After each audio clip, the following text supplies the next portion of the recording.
Bonjour, je m'appelle Cox.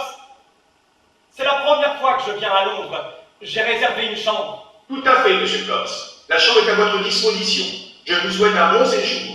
Pouvez-vous me donner les horaires des repas, s'il vous plaît? Le petit déjeuner est servi de 7 à 9, le déjeuner de midi à 14 heures et le dîner de 19 à 22 heures. Parfait.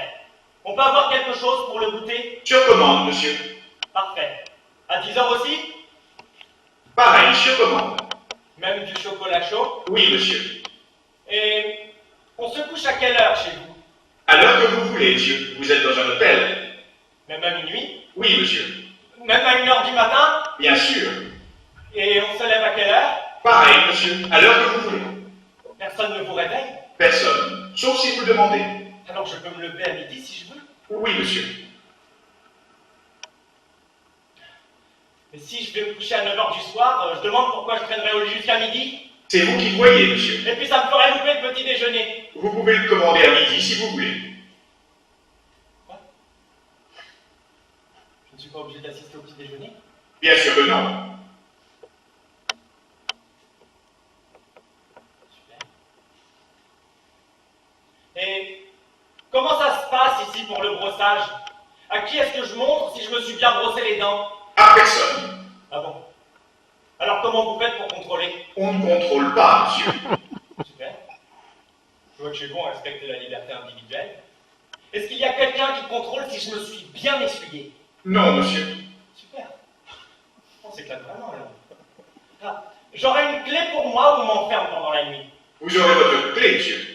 Avec un porte-clés? Oui, monsieur. Et qui me protégera? Contre quoi? On ne sait jamais, je peux me réveiller tout à coup. Ça, c'est votre problème, monsieur. Et si je pleure? Pourquoi pleureriez-vous? On ne sait jamais, je peux avoir peur du noir, de l'ombre. Vous pourrez toujours téléphoner à la réception. Personne ne me bondera. Personne, monsieur. S'il vous plaît, je voudrais vous demander encore quelque chose. Je peux utiliser l'ascenseur pour monter dans ma chambre? Bien sûr, monsieur. Génial!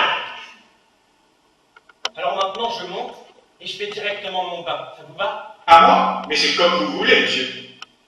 Vous ne m'obligez pas à prendre un bain tout de suite? Certainement pas, monsieur. Voilà. Et qu'est-ce que vous me donnez si je le prends tout de suite maintenant, mon bain? Rien. Et si je vous promets qu'en 10 minutes, je fais le bain, les dents, le pyjama, pipi et au lit? C'est vous qui voyez, monsieur. Alors quoi? Tout le monde s'en fout si je prends un bain? Si je me brosse les dents? Si je pleure, si je mange, si je me couche tard? C'est un drôle d'endroit ici! Bon, dernière question. Qui vient me couper? Mais personne, monsieur. Vous vous couvrez tout seul. Ah bon?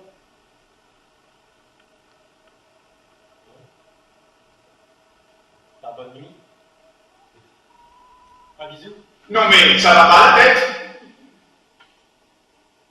Autant vous dire que je suis extrêmement déçu par la vie à Londres.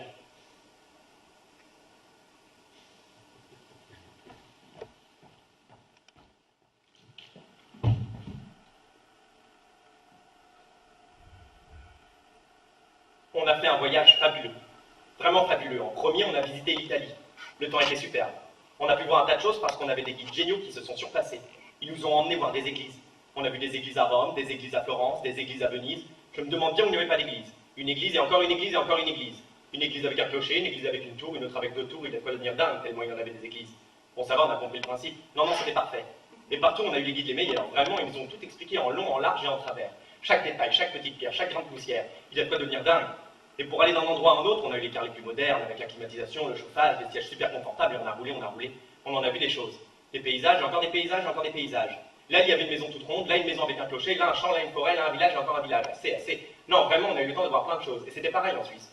Une maison, et encore une rivière, et encore une montagne, et encore une vallée. On a vraiment eu le temps de faire plein de choses. Et à Londres, alors là, génial à Londres. Ils nous ont amenés dans un cabaret. Ah non, c'était encore en France. Mais en Suisse aussi, on était dans un cabaret. Non, en Suisse, c'était les églises comme en Italie. Le temps superbe comme en Italie, c'était à Londres. On a fait des achats, des t-shirts, des manteaux, des bottes, c'était super.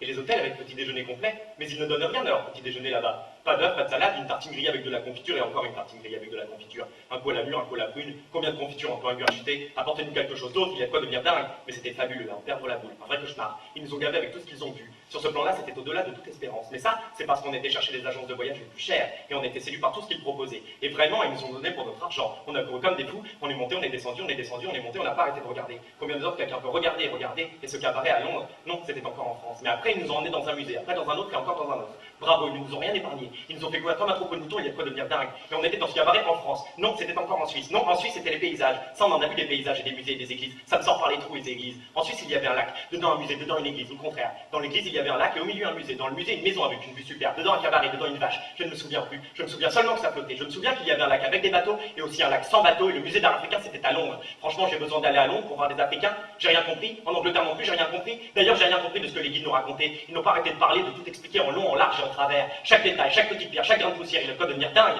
Baragouiner, quel cauchemar, mon Dieu, j'ai cru que j'allais tomber malade. Quoi qu'il en soit, le lac était en Suisse. Dans le lac, il y avait une église avec un clocher, et le cabaret était à l'extérieur du lac. Je suis sûr que le cabaret était à l'extérieur du lac. Le cabaret était à Londres. Dans l'église, il y avait un musée d'art africain. À Londres, il n'y a pas de lac. À Londres, il y a du pain grillé à la confiture, avant que la confiture, c'était en France. Mais le car, on le lit à Londres aussi, un car fabuleux qui nous a accompagnés du cabaret au musée d'art africain.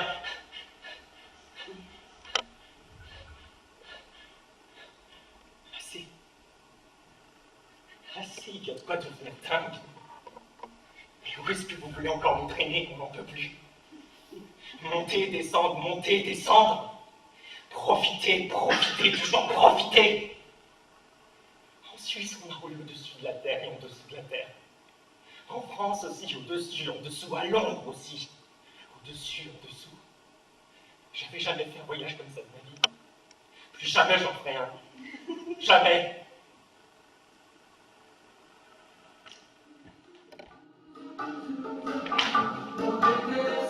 Ce qu'on veut dire un bisou, ça veut dire je. J'aimerais vous raconter comment j'ai rencontré ma femme. J'étais allé voir la reine de la salle de bain, au théâtre. Vraiment un spectacle immonde. Répugnant. J'y étais allé seul, et là, dans la deuxième partie, j'ai pas pu m'empêcher de crier. En fait, c'est pas moi qui criais. C'était tous les parents éplorés, toutes les veuves de guerre, tous les morts au combat, tous les infirmes qui criaient par ma gorge. Pour la première fois de ma vie, j'étais incapable de me maîtriser. Ça m'a fait mal, trop mal de voir autant de mensonges. J'ai hurlé comme une lionne qui pleure ses petits.